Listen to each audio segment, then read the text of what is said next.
Can't these housemates just have fun without being over calculative about things? Like, I enjoyed the dinner last night, but what followed later just pissed me off. Yes, I just got irritated and went to bed. So I know you're asking, isn't it, what exactly happened last night?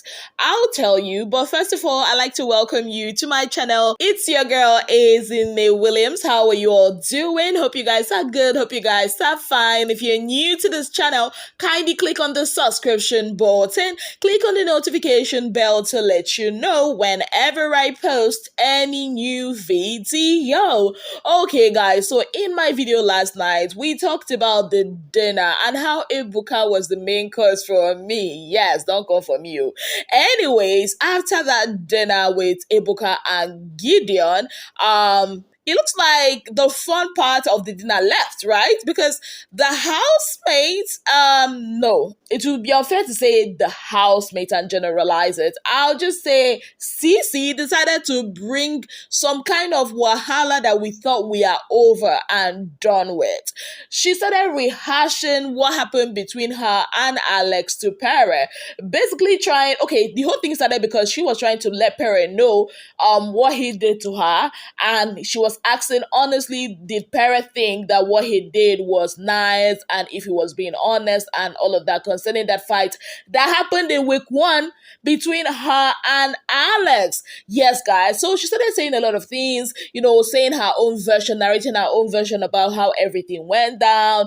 And she did not actually narrate it as somebody that has gotten over it, right? Because we saw at the latter end of Alex's stay in the house that she and CeCe were cool. Like, it was so beautiful to watch. We're all hailing the friendship. We're all like, finally, they are cool. We saw her, Alex tell her, oh, don't allow any fake person kiss my picture and all of that. And we thought, okay, I mean, this six months or sister months is working, it's sailing, right? But nah, we're wrong. We jumped the gun too fast. Yes, guys, because last night kind of like took me to a place. I was taken aback. Honestly, I was taken aback by CeCe's, way of narrating what happened between her and Alex. And like I said, it was not coming from a place of, oh, let me tell you what's happening. It was coming from a place of, yeah, she thinks, I'm jealous of her, or I'm better than her, or something of that sort. Like, it was given a very negative vibe, right?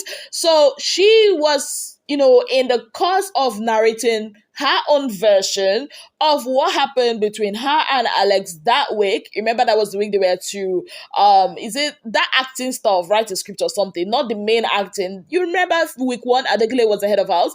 Yes, guys, she was sounding very angry and, will I just say, bitter about the whole situation. She was saying things like, oh, that Alex was trying to hoard the whole tax because she wanted to, showcase her talent, and she doesn't want her CeCe to showcase her own talent. She says things along the lines of how Alex, wanted female rivalry between both of them, how, she can't even descend to that level because, I mean, what would a rivalry with Alex bring to her? Rather, it will take from her that if there's somebody she will, have a female rivalry with, it would be Mercy, because it would pay her more. Yes, guys. She also said things along the lines of, oh, that both she and Alex went to film school, but Alex has been to film school like a long time ago, God knows when, according to her.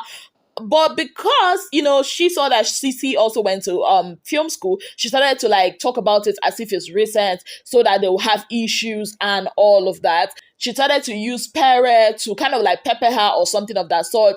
That, God forbid, if she had feelings for Pere, she would have just fallen for it. So she saw what Alex was playing at, according to her, and she decided to avoid her. She even went ahead to say there were moments that Alex was trying to tell her what, Pere said about her, CeCe, and Mercy also said, yeah, that she saw that several times and CeCe was shutting it down. Even Adekile was kind of like in that conversation too. The two people that I know did not say anything in that conversation was Ilebaye and Cross. Like, she was going on and on and on about it till at some point people that asked them, to go back into the house, that the dinner is over.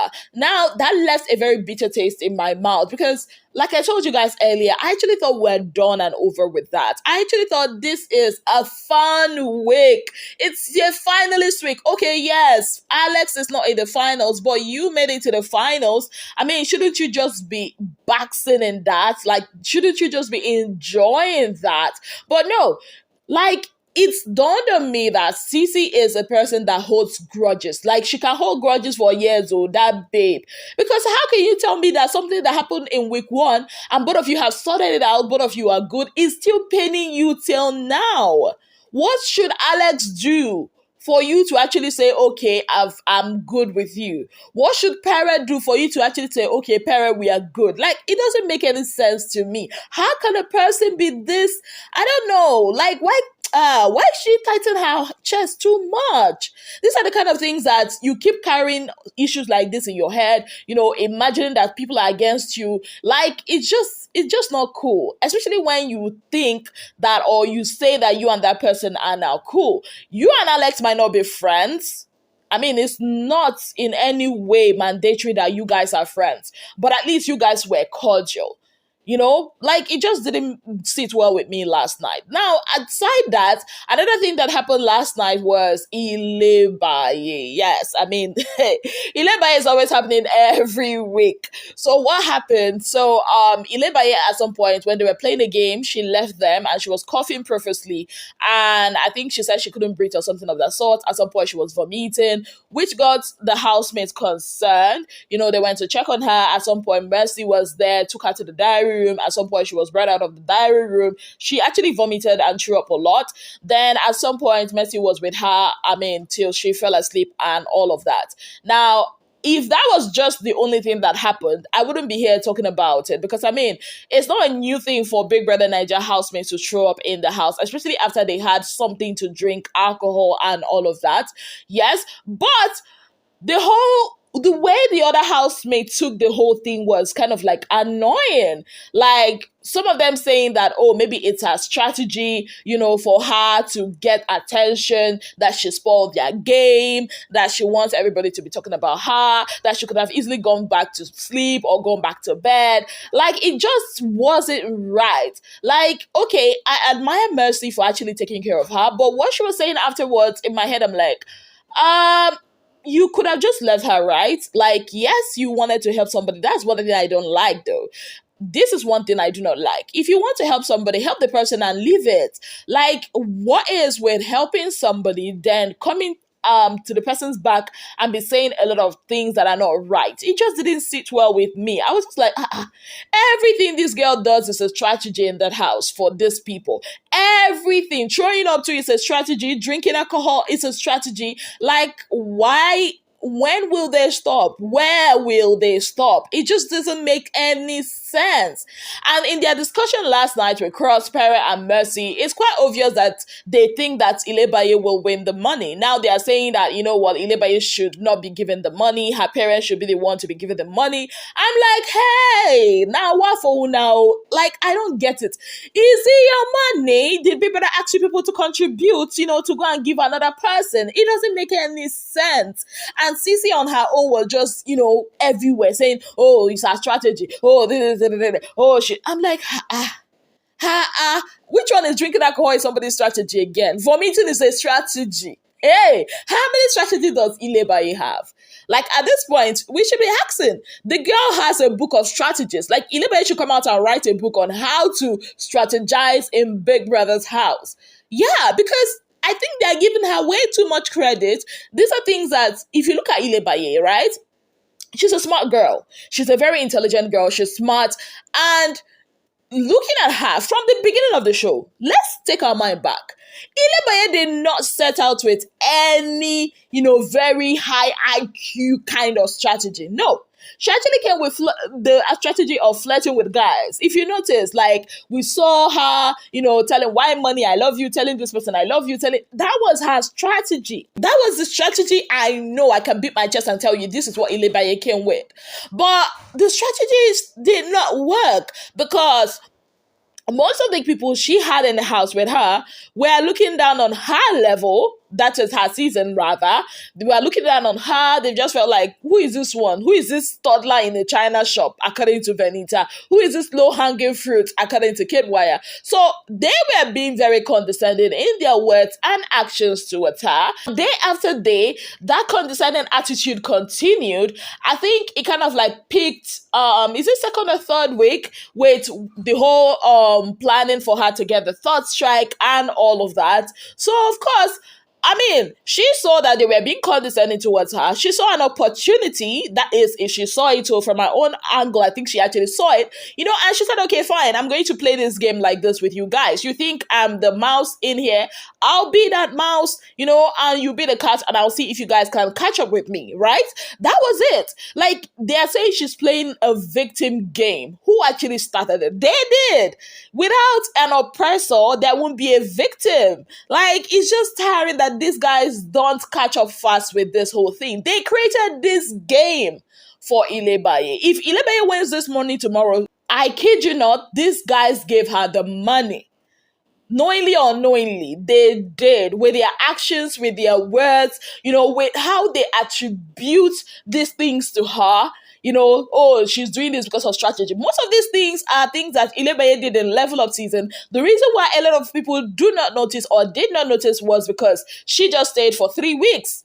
It was the same thing. Go back and watch. It was not a strategy per se. This is her being an annoying 22-year-old. But they gave her so much credit. And you know what they say, if, the hunter learns to shoot without missing, the birds will learn how to fly without perching. And that's exactly what's happening here. She adapted to what that narrative they created for her, and it's working for her. So I don't get... It's just annoying sometimes, like having them go over and over again. I'm like, you guys have said it time without number that this is this girl's strategy. Why don't you just, don't give an F. Don't give an F about her. Then, or just ignore it. We're just how many days to the finale? Like 5 days, to the finale. So why is it too much not to, or too much to just, Ilebaye, I don't care, and just live your life and give your own strategy? Because it looks like the girl came there and just held the Joker card on them and just, took over their own strategies. Now, everybody in that house, there's nobody in that house that their storyline has not been in one way or the other connected with Ilebaye. I tried as much as possible not to do this video yesterday because I just wanted to have fun with the video I did. But I just said, okay, you know what? It would be unfair on my part, not to let you guys know what exactly has been happening in the house.